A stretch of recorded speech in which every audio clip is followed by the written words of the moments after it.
ആരുടെ കൈകളിലാണ് ഭരണമെത്തുക എന്ന കാര്യത്തിൽ തമിഴ്നാട്ടിൽ കൃത്യമായ ഉത്തരമായില്ല. ഒടുവിൽ നടന്നത് നാടകീയ സംഭവങ്ങളാണ്. കേവല ഭൂരിപക്ഷത്തിനു വേണ്ട MLA-മാരുടെ പിന്തുണ ഉറപ്പുവരുത്താൻ കഴിയാത്തതിനാൽ TVK നേതാവ് വിജയിന്റെ സത്യപ്രതിജ്ഞ അനിശ്ചിതത്വത്തിലായി. മന്ത്രിസഭയുണ്ടാക്കാൻ അവകാശവാദം ഉന്നയിച്ച് ബുധനാഴ്ച ഗവർണർ രാജേന്ദ്ര ആർലേക്കറെ കണ്ടിരുന്നു. മന്ത്രിസഭയുണ്ടാക്കാൻ അവകാശമുന്നയിച്ച് കത്തു നൽകുകയും ചെയ്തു. വ്യാഴാഴ്ച രാവിലെ സത്യപ്രതിജ്ഞ ഉണ്ടാകുമെന്ന ധാരണയിൽ ചെന്നൈ നെഹ്റു സ്റ്റേഡിയത്തിൽ ഒരുക്കങ്ങൾ നടത്തി. എന്നാൽ ഗവർണർ വിജയിയെ സത്യപ്രതിജ്ഞയ്ക്ക് ക്ഷണിച്ചില്ല.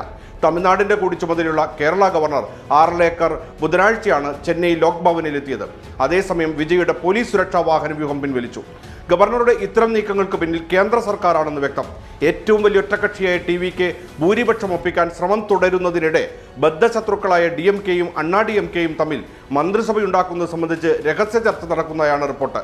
മന്ത്രിസഭയുണ്ടാക്കാൻ സഹായം തേടി അണ്ണാ DMK-യുടെ ചില നേതാക്കൾ സമീപിച്ചെന്നും തങ്ങൾ നിരസിച്ചെന്നുമാണ് DMK വൃത്തങ്ങൾ പറയുന്നത്. പ്രതിപക്ഷത്തിരിക്കാനാണ് DMK തീരുമാനമെന്നും അവർ അവകാശപ്പെടുന്നു. എന്നാൽ പിന്തുണ തേടി DMK നേതാക്കൾ സമീപിച്ചെന്നാണ് അണ്ണാ DMK വൃത്തങ്ങളുടെ അവകാശവാദം.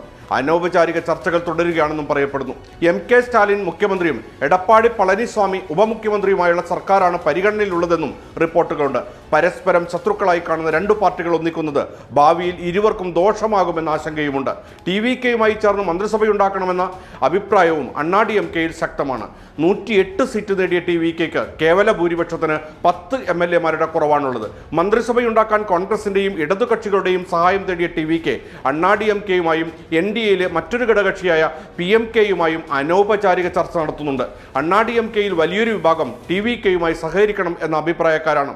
ഇടതുകക്ഷികളുടെ പിന്തുണ ലഭിക്കില്ലെന്ന് ഉറപ്പായാൽ മാത്രമേ NDA-യിലെ ഘടകകക്ഷികളെ TVK ഔപചാരികമായി സമീപിക്കാനിടയുള്ളൂ.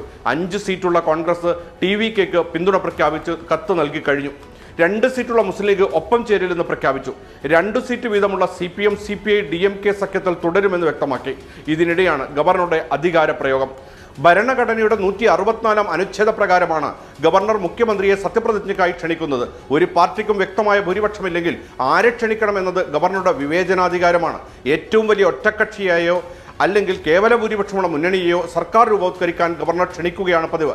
സഭയിൽ ഭൂരിപക്ഷം തെളിയിക്കാൻ കഴിയുമെന്ന ബോധ്യം ഗവർണർക്കുണ്ടാവണം. ഈ സാഹചര്യത്തിലാണ് TVK-യോട് പിന്തുണയ്ക്കുന്നവരുടെ കത്തുകൾ ഹാജരാക്കാൻ ആവശ്യപ്പെടുന്നത്. ചുരുക്കത്തിൽ തമിഴ്നാട് എന്ന കലക്കവെള്ളത്തിൽ നിന്നും മീൻ പിടിക്കാൻ BJP ഗവർണറെ ടൂളാക്കി തുടങ്ങി.